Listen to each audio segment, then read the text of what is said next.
Merhabalar, Hatuneli mutfağına hoş geldiniz. Bugün sizlere nefis bir salata tarifiyle geldim. Tarifime geçmeden önce kanalıma abone olup ve beğeni atmayı unutmayın lütfen. Dilerseniz hemen tarife geçelim. Öncelikle brokolimizin sap kısmını kesip çiçeklerini koparıyoruz. Ben brokolimizin sap kısmını kullanmadım, siz dilerseniz onu da kullanabilirsiniz.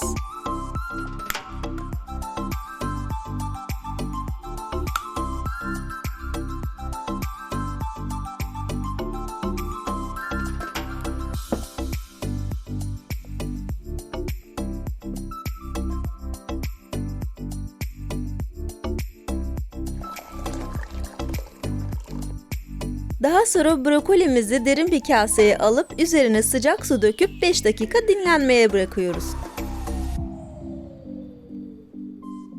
Brokolimiz bir köşede dinlenirken biz de havuçlarımızı soyup jülyen doğruyoruz.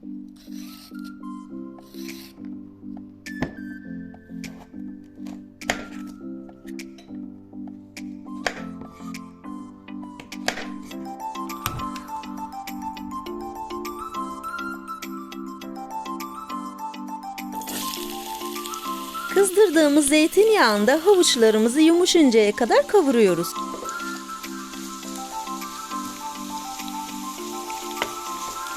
Havuçlarımız kavrulurken biz de sarımsaklarımızı ince ince doğrayalım.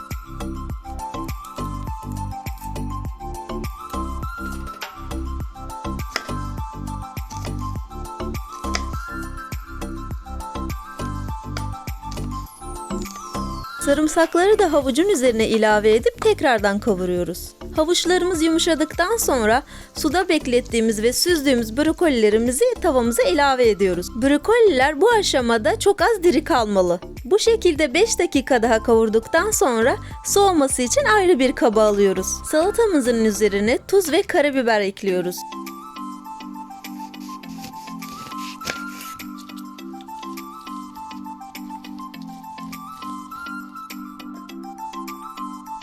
Son olarak taze sıkılmış limon suyu ekleyip bir güzel karıştırıyoruz. Ben bu şekilde yaptım. Siz aynı tarifi dilerseniz haşlanmış köz biber veya haşlanmış mısır da ekleyebilirsiniz. Brokoli salatamız hazır. Dilediğiniz gibi servis edebilirsiniz. Yapacak olanlara şimdiden afiyet olsun. Kanalıma abone olup ve beğeni atmayı unutmayın lütfen. Bir sonraki tarifimde görüşmek üzere. Hoşça kalın.